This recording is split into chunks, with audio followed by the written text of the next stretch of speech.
A Coordenação de Políticas para a Diversidade Sexual é um órgão do Governo do Estado que fica dentro da Secretaria da Justiça e Defesa da Cidadania. E ela existe desde 2009 como uma demanda do movimento social LGBT.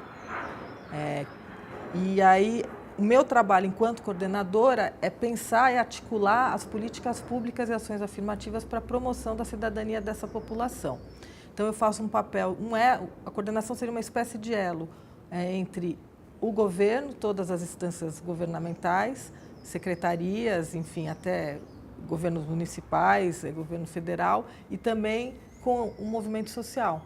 Então, a gente leva muito em consideração o que o movimento traz para a gente de demandas para poder pensar as nossas ações. As demandas, por exemplo, aí varia. Quando a gente vai falar de travestis e transexuais, é a questão de ter um respeito ao nome social, de ter inclusão no mercado de trabalho, de ter condições de estudar, de poder estar inserida na escola, no ambiente escolar, né, sem sofrer constrangimento. Quando você vai falar de gays, de lésbicas, aí muda um pouco. Aí já é uma questão mais de ações de visibilidade mesmo, de reiterar o respeito, a promoção da cidadania de lésbicas, de gays, enfim. E aí a gente também cuida muito da parte de discriminação homofóbica. A gente tem dentro do governo, aqui em São Paulo, o Estado de São Paulo, ele tem uma lei administrativa que pune a discriminação homofóbica. Então, a gente é um canal de receptor de denúncias e a gente acaba, então, sempre que tem uma morte, uma agressão, um ato violento, a gente acaba tendo uma atuação para tentar denunciar ou tentar ver junto às instâncias próprias, por exemplo, delegacia, investigação, acompanhar. Esse é o nosso papel. Está melhorando, né? Se a gente pegar e pensar, nos últimos 10 anos nós tivemos vários avanços, no sentido que hoje você tem órgãos que pautam essas questões em todas as instâncias, então em governo federal, no governos estaduais, nos municípios ainda de forma muito tímida. A gente tem conseguido várias, isso eu falo em nível Brasil, não só São Paulo, várias ações, várias políticas públicas para realmente promover o respeito à cidadania LGBT. Mas não é na velocidade que o movimento social quer e que precisa, né? Se a gente pegar e considerar os índices de violência que a gente tem ainda contra essa população, não dá para dizer que a gente avançou o quanto deveria ter avançado. Mas a gente está aos poucos, com certeza. O fato de hoje você poder casar, ter os seus direitos com seu companheiro, construir um patrimônio com seu companheiro e ter esses direitos reconhecidos é um super avanço, né? Coisa que a gente não pensava alguns anos atrás. Eu acho que, voltando, a gente avançou, mas enquanto você tiver tantos LGBTs morrendo, e não tem uma semana que eu não recebo uma notícia, né? Isso não aqui de São Paulo, mas o Brasil inteiro que a gente acompanha, você não pode falar que você está caminhando por um caminho bacana. Agora, a gente tem um problema muito sério, que a gente não tem um legislativo que olhe para essa população, muito pelo contrário. Hoje nós temos projetos de lei para restringir os direitos e não para garantir os direitos. Porque eu sempre falo, os direitos estão na Constituição, só que você vê uma ingerência religiosa muito grande, cada vez maior no legislativo e que acaba afetando diretamente essa população. Porque foi o que eles fizeram para não criminalizar a homofobia, com um projeto que foi enterrado, e é o que eles fazem com todos os projetos que quer garantir direitos para a população LGBT. Se você não tiver marcos legais consistentes, você não consegue fazer nada.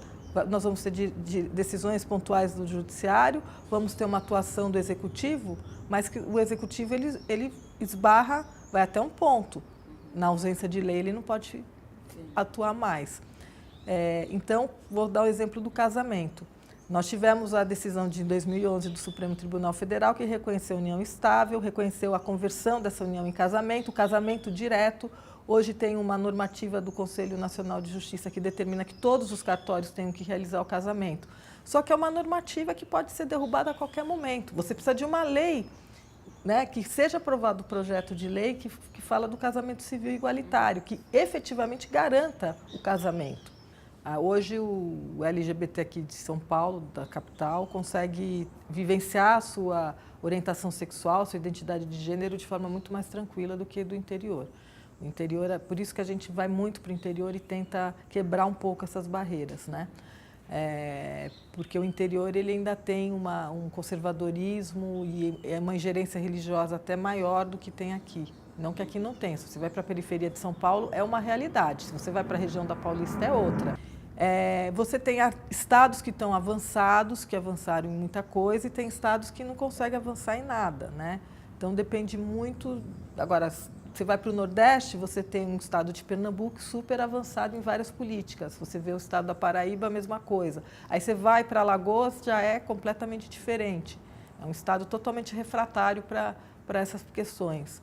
Você vai para municípios, muito pouco mesmo. São pontualmente que você vê municípios que têm órgãos que pensam nas questões LGBT, né?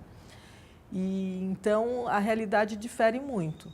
Agora, mais avançado em termos de avanço mesmo, a gente tem São Paulo, Rio de Janeiro, né? Alguns estados como Ceará, como Paraíba, Pernambuco.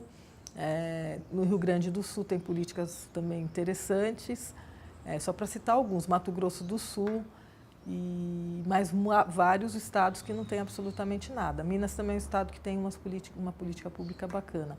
Mas a maioria ainda está bem assim, plantando a semente. Eu vejo muito casal homossexual ainda com receio de casar, porque o casamento ele é um ato solene mais formal. Então você muda o estado civil, né? Você não pode esconder o seu estado civil. Você tem que realmente assumir que você é casado, tal.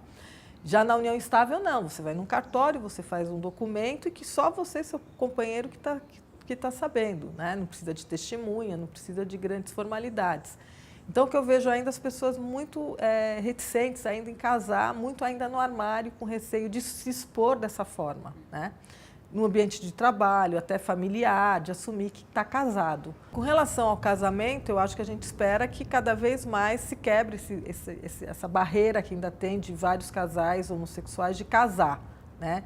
Que entendam que não tem nenhum problema, que é um direito que qualquer pessoa tem, seja um casal hétero, seja um casal homossexual, né? E que se quebre essa barreira do medo, que é o medo, né? Não, como é que vão me ver no meu ambiente de trabalho falando que eu sou casada com uma mulher, né? Se eu sou mulher, ou com um homem, se eu sou um homem.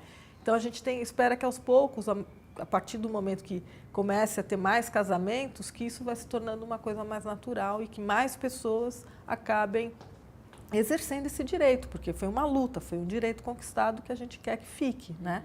E a gente espera realmente que tenha uma legislação que garanta efetivamente um dia esses direitos.